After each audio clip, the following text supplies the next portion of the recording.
फरात,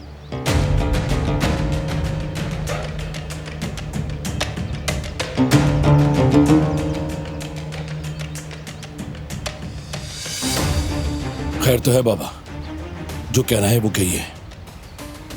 अपना अंदाज देख रहे हो?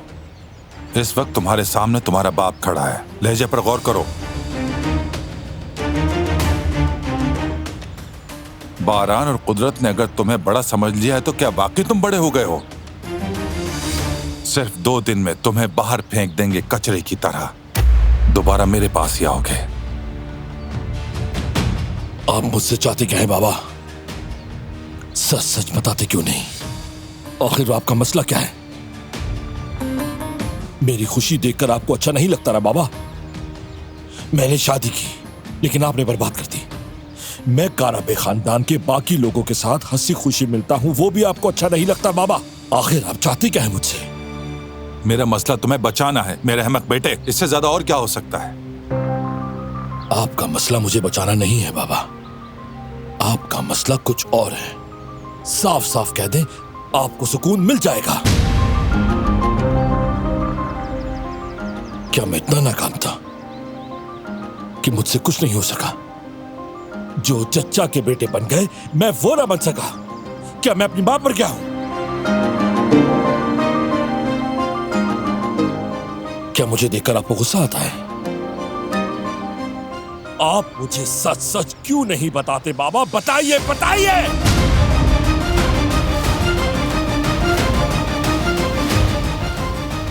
आपने मुझसे मोहब्बत क्यों नहीं की?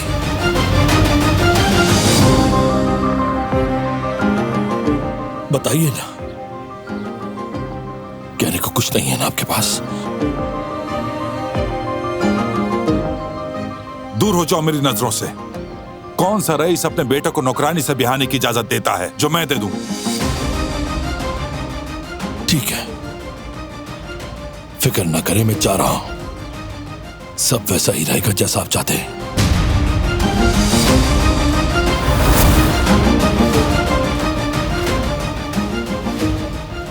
मैं तो चाहता था,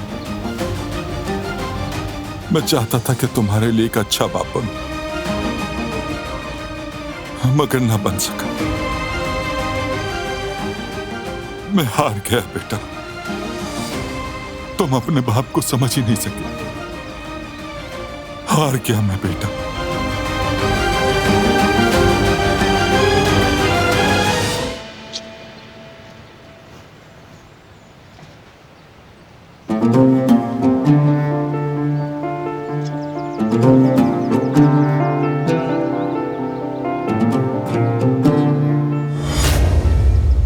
एक बात बताओ,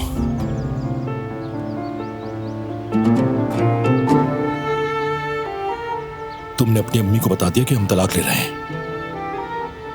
अभी नहीं कहा मैंने। अगर तुम चाहो तो हम साथ चल सकते हैं, इकट्ठे बताते हैं। मतलब ये कि तुम्हें अकेले ना बताना पड़े। नहीं, मैं खुद बता दूंगी। शादी की तस्वीरों का क्या हुआ? मुझे तो इस बारे में पता नहीं। मुझे भी नहीं मालूम।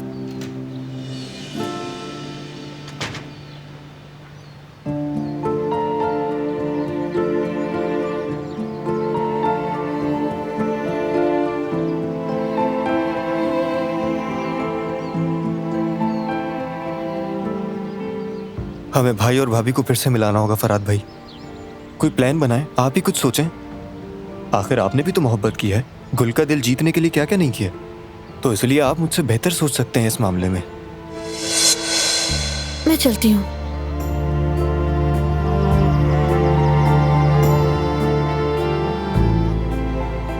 भाई, अभी आप दोनों का क्या मामला हो गया? कुछ नहीं मेरे भाई। सच कह रहे हैं ना आप?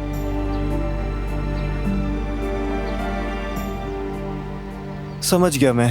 आप इस मामले में कुछ भी नहीं कर पाएंगे, सब मुझे ही करना पड़ेगा।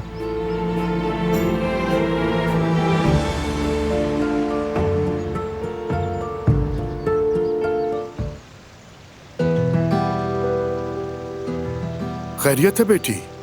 क्या बात है? नहीं, ऐसी कोई बात नहीं। बेटी, मैं इस जगह पर बहुत लंबे अरसे से हूं। यहाँ सबको बचपन से पहचानता हूँ। तुम सबके चेहरे पढ़ सकता हूँ, खुश हो या गमज़दा। मिसाल के तौर पर बहरान जाहिरी तौर पर सख्त नजर आता है। वो अपने जज्बात छुपाकर रखता है, किसी पर भी जाहिर नहीं करता। जब वो छोटा था तो उसे कहा कि मजबूत बनो, तो उसने खुद को बंद कर लिया, तो इस तरह वो मजबूत बन गया। अगर कोई शख्स उसके दिल के अंदर झांक ले तो उसे कयामत दिखे। वाकई सच कहा आपने। जहां तक जिहान की बात है, वो बिल्कुल मुख्तलिफ है अपने भाई से। वो बहुत छोटा सा था जब अपनी माँ से जुदा हुआ था। हर एक ने उस पर जान छिड़की, लाड प्यार में पला बड़ा वो। शायद इसीलिए जहान अपने बचपन से ही खुश मिजाज था। हाँ, घर की रौनक था और अब भी है माशाल्लाह। अब भी वैसे ही है। मैं जानता हूँ बेटी, और तुम्हारा दिल बचपन से ही नाजुक रहा है। जरा सी बात पर टूट जाता था, अब भी मिजाज नहीं बदला है ना बेटी? तुम्हारा मिजाज और दिल अब भी वैसा ही है जैसी तुम बचपन में थी। तुम सब में सबसे ज्यादा शरारती फराद था। जमीन आसमान एक करके रखता था। वो बहुत ज्यादा शरारतें करता था, मगर आखिरकार उसने अपना रास्ता पा ही लिया। गुल बेटी, मोहब्बत जब किसी इंसान को छू ले तो अंदर का शरारती बच्चा भी समझदार हो जाता है। जानती हो, वो भी कुछ इसी तरह से बदला। उसने गलतियां करना छोड़ दी और अब पुराना फराद कहीं पीछे रह गया। फर्ज करें एक शख्स अपनी गलती से पलट आया हो, तो उसकी माजी की कोताहियों को, मतलब उन्हें कैसे भुलाया जाए, कैसे माफ किया जाए? क्या ये सब इतना आसान है? आसान तो हरगिज नहीं। ना भुलाना आसान है और ना ही माफ करना आसान।